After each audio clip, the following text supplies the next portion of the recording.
Hi, it's Adrienne, and here's your 2-minute vocal tip of the week.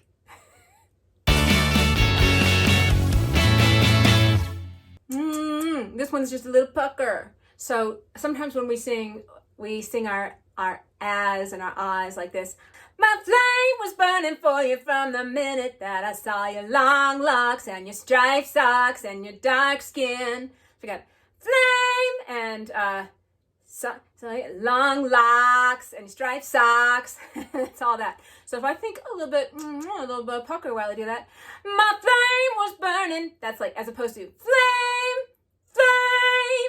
Oh, that's so much better. My flame was burning for you from the minute that I saw your long locks instead of long locks and your striped socks instead of socks and your dark skin. I'm not sure I could hear a difference on long. There you go. There's that difference. Part of it is the shape of your mouth, but really what's happening is when you pucker, you change the shape of the inside of your mouth. When we go wide, we tend to lift the back of the tongue and you get a sound like, or at least you tend to get it. Now, I'm exaggerating things to make the point.